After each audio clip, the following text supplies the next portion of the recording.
Hanya satu nama saja dinobatkan selaku juara bermula Sukan SEA Manila 1991 sehingga Sukan SEA di Kuala Lumpur 2001. Atlet yang kita banggakan Nur Herman Majid. Dan untuk itu beliau dinaikkan statusnya selaku olahraga dan juga legenda untuk olahragawan negara kita di Malaysia.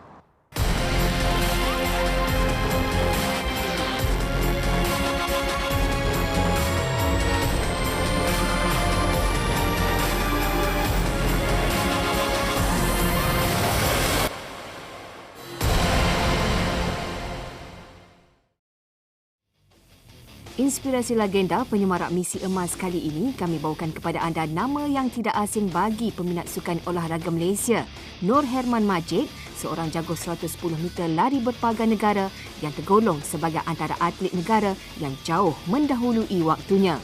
Pastinya peminat olahraga negara akan terus mengenang kecemerlangan Allahyarham Ishtiaq Mubarak yang berjaya mara hingga ke peringkat separuh akhir acara itu dalam Sukan Olimpik Montreal 1976. Begitu terharu dan gembira menangi pingat yang pertama, lagi pingat emas untuk Malaysia. Beliau pernah gagal pada Sukan SEA 1989 di Kuala Lumpur. Walaupun kegagalan tersebut pada mulanya dilihat mampu memudarkan semangat dan moral atlet muda yang baru mencipta nama seperti Nur Herman, namun yang berlaku sebaliknya. Apabila dia gagal memungut sebarang pingat, apabila terjatuh di garisan penamat. Tapi diberikan cabaran oleh peserta Nur Herman, kita harapkan sekarang ini Nur Herman begitu baik menuju ke garisan penamat 1 dan 2. Saya rasa Malaysia dari Thai. Jadi pingat emas yang pertama pada hari mendapatkan pingat emas. Dan di samping itu Hamidi Jaafar juga menunjukkan kebolehan berlari dengan begitu baik 14.15 saat. Seandainya masa ini kekal bermakna satu rekod baru. Ini adalah acara 110 meter lari berpagar. Pingat emas yang mengembalikan maruah negara serta genggaman emas di Sukan SEA 1991 di Manila ternyata menunaikan misi balas dendam kekecewaannya di Sukan SEA 1989 apabila beliau gagal memungut sebarang pingat apabila terjatuh di garisan penamat. Ia menandakan bermulanya penguasaan beliau di peringkat kebangsaan maupun peringkat antarabangsa. 93, 95 dan 97 yang berada di lorong yang keempat bersama seorang lagi pelumba ataupun pelari dari tanah air kita, Muhammad Faiz Muhammad, nombor 295 berada di lorong yang kedua.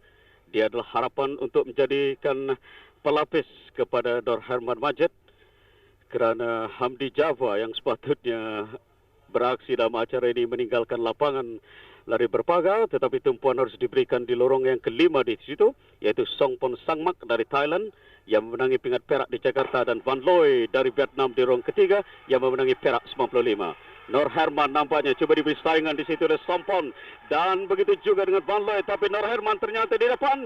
Dia memegang rekod Sukan SEA acara ini dengan 14.09. Dia melakukannya 14.14.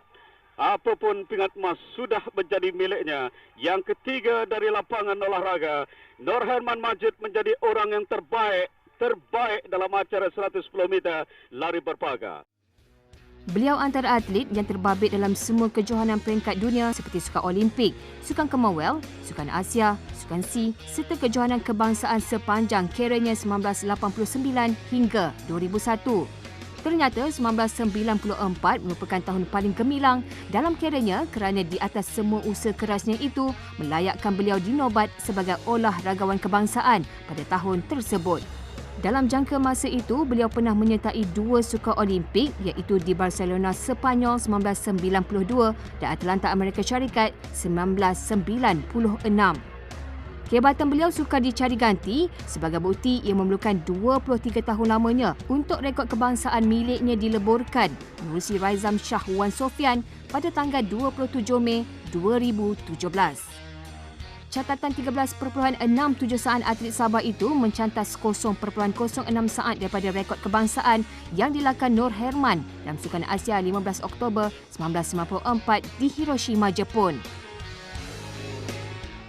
Okey, kita bersama dengan seorang atlet yang memang kita banggakan daripada dulu. Okey, Coach, kita nak pergi kepada soalan-soalan yang mungkin bunyi macam klise, tapi untuk mereka yang berada di luar, yang bukan berada di era itu, nak tahu siapakah Nur Herman Majid ni? Seperti yang semua tahu, nama penuh saya Nur Herman bin Majid. Saya dibesarkan di daerah Rembau. Mempunyai 4 orang adik-beradik, saya anak yang kedua. Bersekolah rendah di Sekolah Kebangsaan Undang Rembau. Di sekolah menengah pun di sana, itu Sekolah Menengah Undang Rembau. So perjalanan karier saya bermula masa saya dalam tingkatan 3. Itu pun orang kata dalam bidang terjun lah. Di mana dalam temasya sukan sekolah ada acara berpagar, tapi tak ada atlet. So saya pun cubalah. Sebelum ni saya concentrate long jump menteri pejam. So bila acara berpagar tu ada, tak ada atlet, so saya cuba. Bila saya cuba, saya seronok. So daripada situlah saya mula berlatih larian berpagar ni. Sehinggalah saya menjadi juara kebangsaan masa saya berumur 19 tahun. Dari situlah titik permulaan saya hingga sekarang. Okay, siapa yang congkil bakat coach, orang yang bertanggungjawab bawa coach daripada sekolah ni sampai menjadi atlet yang profesional tu? Okey, dalam karier saya mempunyai 4 orang jurulatih. Yang mula-mula nampak bakat saya, Cikgu Zul daripada Sekolah Menengah Undang Rembau. Dari situ, Cikgu Zul bawa saya ke lagi seorang jurulatih, Cik J. Vijayan. Beliaulah yang bertanggungjawab. Cik J. Vijayan ni menjadikan saya atlet national champion masa saya berumur 19 tahun. Lepas tu saya berlatih di China selama 2 tahun dengan Profesor Song. Kembalinya saya ada di China, saya berlatih dengan seorang lagi jurulatih, iaitu arwah Anafia Nasir. Dan arwah Anafia adalah seorang jurulatih yang bertanggungjawab menjadikan saya atlet pertama di Southeast Asia yang berlari bawah 14 saat. So saya memang berterima kasih dan berhutang budi lah kepada mereka semua. Kita back to zaman sekolah sikit lah. Okay. Maksudnya perjalanan latihan coach bermula di sekolah. So kehidupan coach dekat kampung macam mana? Kita nak tahu Nur Herman Majid masa kecil dululah. Macam remaja lain lah. Okey. Tapi bila saya mula secara serius dalam acara larian berpagar ni, saya terpaksa berulang daripada Rembau ke Seremban. So tiap-tiap hari saya akan berulang daripada Rembau ke Seremban untuk berlatih di padang KGV, King George V dekat Seremban. So bermula kehidupan saya macam itulah sebab saya pilih untuk menjadi seorang atlet. So setiap petang saya akan berlatih di sana, and then bila balik ke Rembau, ni cerita kelakar seram pun boleh cerita ke? Boleh. Memang kita nak tahu untold story pasal Nur Herman Majid juga. Masa orang kata berlatih di KGV, masa itu saya dalam form 4, form 5. Last bus untuk balik ke Rembau dalam pukul 7. Bila kita pakai uniform, kita dapat half price. So bila saya habis training, bila saya nampak bas, saya berlagi dengan pakai seluar sekolah semata-mata untuk dapat half price untuk saya balik ke Rembau. Sebab masa tu tambang pun dalam 70 sen, kalau tak dalam RM40 sen. So bila sampai di Pekan Rembau, saya akan berjalan kaki sejauh 2 km untuk balik ke rumah lah, di Kampung Waris Cembung. Itu rumah saya di Rembau lah. So begitulah kehidupan saya setiap petang. Idola coach dalam olahraga ni ataupun sukan sini? Seorang Colin Jackson daripada Great Britain. Dia menjadi idola saya satu sebab he's a world champion, tapi dia tak tinggi mana, dia tinggi sikit aja daripada saya. So pemandangan saya pun tak tinggi as a hurdler, tapi dia menjadikan saya inspirasi lah bagi saya untuk terus mencapai target yang lebih tinggi lah.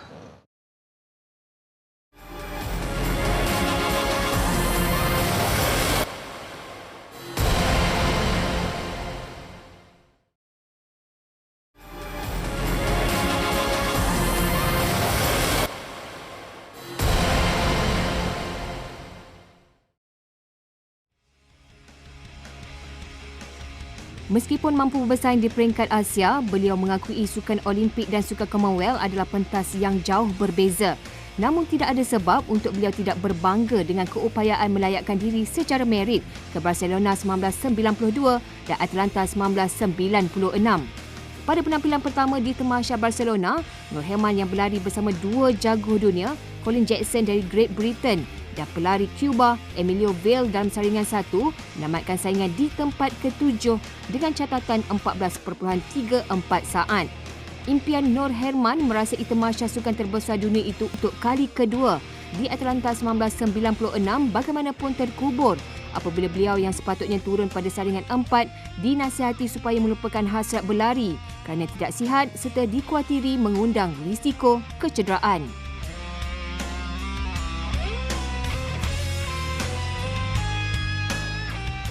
Okey, detik kejayaan coach daripada coach pernah terjatuh sementara itu nak wake up 6 emas dalam genggaman coach ni. Jadi momen tu, era tu macam mana coach?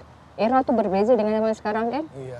Jadi macam mana dia punya spark dia punya momen coach bersama dengan Kem Negara? Masa saya bermula 89, lepas tu saya jatuh di Tamasya Sukan C. Dan daripada situ saya dah tak menoleh ke belakang lagi. Saya berlatih dan terus berlatih. Matlamat saya masa tu untuk mencapai pingat emas saya yang pertama. Dari situ saya keep on training and apa orang kata set my own target lah. You know, apa target saya seterusnya untuk tahun ni. Jadi sebab tu benda tu tak pernah putus lah orang kata. Berturut-turut tu macam mana nak kekalkan coach? Sebab sekarang ni kalau latihan. Untuk menjadi juara ni senang, tapi untuk mengekalkan kejuaraan tu adalah satu perkara yang banyak faktor yang perlu kita ambil berat. Bagi saya untuk mengekalkan kejuaraan yang saya pegang,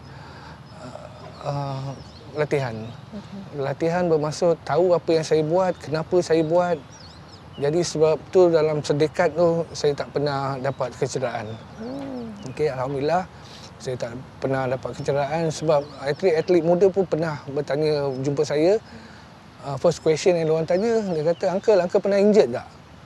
So my answer to them, dalam 10 tahun tu, Uncle pernah miss SEA Games tak? Kata tak pernah, sebab Uncle tak pernah injured. So latihan berterusan, tahu apa yang kita buat, tahu matlamat apa yang kita nak. Jadi alhamdulillah lah saya dapat capai apa dia 3 poin yang jurulatih saya nak kan. Apa yang jurulatih nak? To be the best. To be the best, to create a champion character is not easy. Macam coach, ada banyak coach-coach yang ada kan? Maksudnya setiap orang tu mesti ada dia punya pembentukan. To build up a character champion is not easy lah. Okay, your physical, kena persiapan fizikal, mental, itu semua dalam package. Okay, yang saya nampak atlet sekarang kemungkinan fizikal they are good, but mental wise not so. Kan? Jadi tak ada dalam package. So to become a champion, you must have a champion character. Okey, kenangan manis coach sepanjang karier. Apabila kita dapat mencapai tahap yang tertinggi dalam acara sukan, iaitu Olimpik. So kenangan paling manis saya dah mewakili negara ke Tamasya Olimpik 2 kali. So itulah momen-momen yang tak boleh saya lupakan. Kenangan pahit?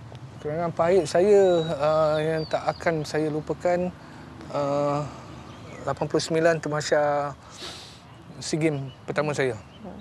Di mana sebelum Tamasya Sukan C itu, saya telah mengalahkan penyandang juara di Piala Suharto.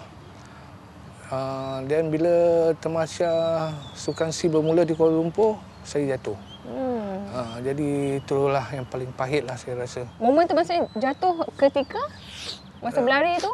Masa berlari tu, pagar kedua terakhir ke apa itulah saya knock the hurdle dan fire fumble, saya jatuh.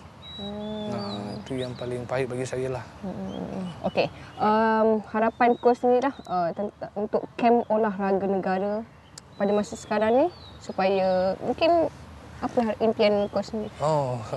Impian saya untuk melihat lebih ramai atlet-atlet muda berjaya dan atlet-atlet sekarang untuk lebih maju ke hadapan untuk Tamasya-Tamasya yang akan datang, memperbarui sebanyak mana rekod kebangsaan yang ada sekarang ni.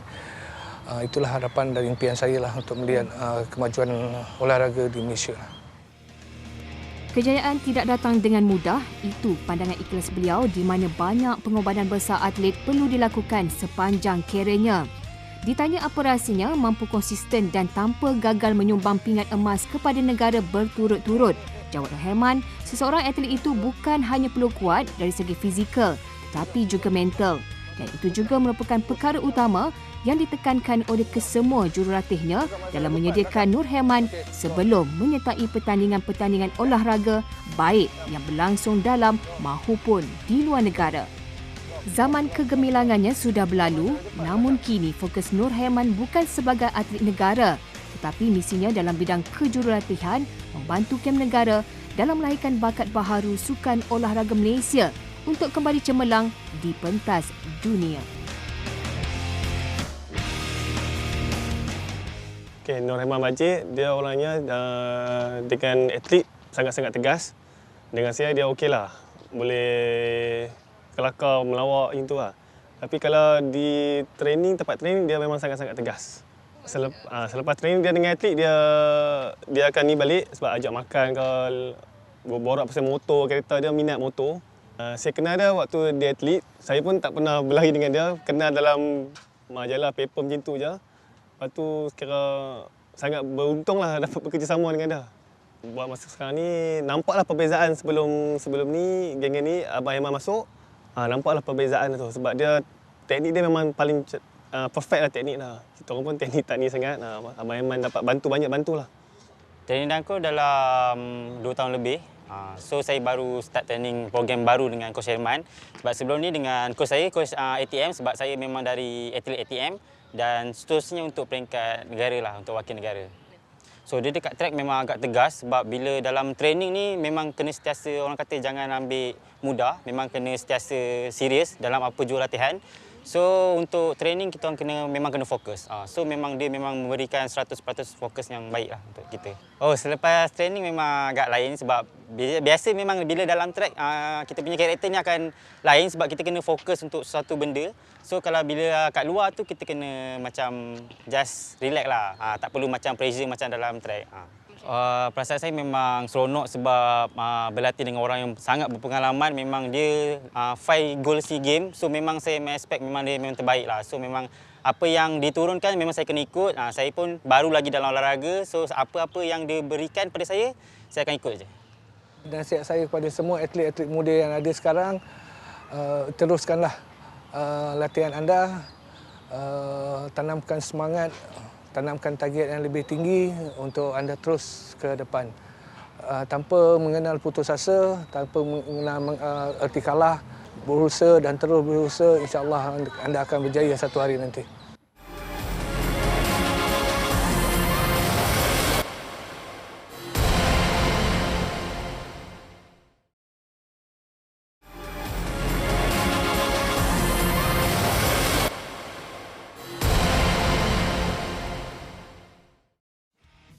Berada dalam lapangan yang sama iaitu arena olahraga, pengurusi Yayasan Kebajikan Atlet Kebangsaan Datuk Nurul Arifin Abdul Majid juga merupakan bekas atlet negara dalam acara 3,000 meter lari berhalangan dari 1983 hingga 1995. Cukup mengenali rapat Nur Herman Majid ketika dalam kem latihan yang sama, kehadiran beliau juga menerusi yakib sedikit sebanyak dapat menyelami nasib bekas atlet negara setelah mereka tidak berada di lapangan sukan selaku atlet. Baik, sekarang saya bersama dengan Presiden Yakib, Datuk Nurul. Datuk Nurul cukup dekat dengan Coach Nur Herman Majid. Pernah bersama-sama senior? Saya senior. Senior kepada Coach Nur Herman Majid. Jadi kita nak ceritakan sikitlah mengenai siapa Nur Herman Majid ni. Ada 3 perkara mengenai beliau dari Datuk Nurul sini. Saya kenal beliau masih muda lagi. Di mana dalam tahun 1989 Sukan SEA di Kuala Lumpur, beliau pernah buat latihan bersama kami di Stadium Merdeka dan juga Kampung Pandan. Dan kami juga masa itu masih baru, dia pun masih muda. Dan salah satu yang saya tahu dia ni suka berjenaka, suka bergaul dengan semua dan sangat peramal lah, muda kan. Tapi malangnya coach dia semua garang-garang. kita ada arwah Anapian Nasir, coach Harun Rashid yang telah mendidik beliau lah untuk menjadi seorang jago yang kini namanya tercecar dalam sejarah Malaysia lah. Okey, itu baru pertama. Ya. Yang kedua, fakta mengenai Nur Herman Majid yang orang tak tahu dekat luar sana. Ada tak?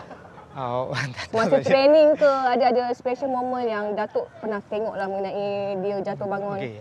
Dia sungguh pun dia riang, orang kata kanak-kanak riang, tapi beliau begitu serius dalam latihan. Itu I pernah tengok dia memang serius, selalu datang pada waktu yang tepat, tekun dalam dia punya latihan. Tapi dalam masa muda beliau menjadi juara pada tahun 89 di kejuaraan terbuka Malaysia dan terus mewakili Malaysia ke Sukan C. Sungguh pun tahun 89 tu beliau tidak mencerlah, tapi dia telah menangi 6 pingat emas di Sukan C dan juga beliau telah mewakili Malaysia ke Olimpik Atlanta dan juga ke Olimpik Barcelona. Itu adalah satu pencapaian yang begitu tinggi, di mana seorang ahli sukan, impian dia adalah untuk menjadi Olimpian. Sama ada dia menang atau tidak itu adalah subjektif, tapi untuk menjadi Olimpian itu satu yang pengorbanan yang besar bagi beliau. Okey, sekarang Nur Herman sekarang dan juga Nur Herman yang dahulu. Sekarang macam mana? Setelah dia menjadi coach, kalau dulu coach dia garang kan? Tapi sekarang ni macam mana, garang tak dia? Dia Herman ni saya nampak dia punya sifat dia berubah banyaklah. Kita dah mature, kita melatih orang muda pula. Dan saya rasa dia telah boleh mencungkil bakat-bakat dengan adanya pengalaman beliau. Dan saya rasa kita pun shortage hurdler di Malaysia, dan saya rasa beliau boleh membawa bakat-bakat baru untuk mencapai mungkin lebih dari apa yang dia capai dalam sukan. Okey, jadi peranan Yakib sendiri Datuk selepas atlet bersara, apa yang boleh Yakib ketengahkan untuk bantu atlet-atlet ni? Di Yakib sebenarnya kita telah mengadakan berbagai kursus. Kita ada kursus sains sukan tahap 1, tahap 2 dan tahap 3 supaya bekas atlet yang nak menjadi jurulatih boleh mendapat kursus ni, dan kami memberi subsidi yuran kepada kursus tersebut. Dan kami juga ingin ramai lagi bekas-bekas atlet itu ke bidang kejurulatan. Itu adalah forte mereka. Saya rasa mereka lebih banyak pengalaman yang mereka ada tu mereka mencurahkan pada belia-belia dan juga atlet-atlet muda. Dan di Yakib juga kita juga menjaga orang kata pekerjaan pada bekas-bekas atlet yang sekarang kita akan cuba mendapatkan pekerjaan dengan pihak swasta untuk mereka menjadi sports coordinator ataupun menjadi koordinator dalam gym-gym di pejabat-pejabat mereka. Okey, harapan Datuk sendiri daripada Yakib untuk kesemua sekali atlet-atlet yang muda dan juga yang sedang saksikan kita ni, tetapi mereka masih belum lagi bersara. Mungkin ada apa yang kita nak sampaikan kepada penonton? Ya, dokumentari Inspirasi Legenda ini kami mewujudkan ini dengan RTM sebab kami nak menunjuk kepada masyarakat di luar sana, kepada atlet-atlet semasa yang adanya bekas-bekas atlet telah mencapai pencapaian begitu tinggi di platform dunia sukan.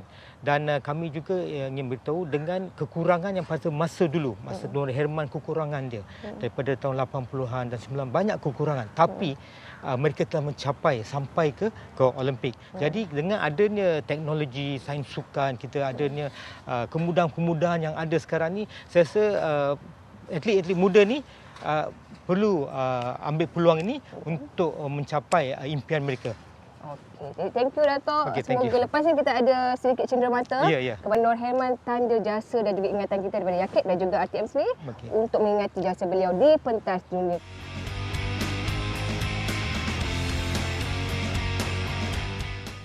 Dari Rembah ke Hiroshima, begitulah perjalanan seorang atlet yang berjiwa besar, Nur Herman Majid, dan setelah memperoleh emas yang ke-6 di Sukan C Kuala Lumpur 2001, dia telah pun mengumumkan persaraannya secara rasmi pada usia 32 tahun. Dan kini beliau kembali semula ke kem olahraga negara untuk membantu dari segi kejurulatihan negara.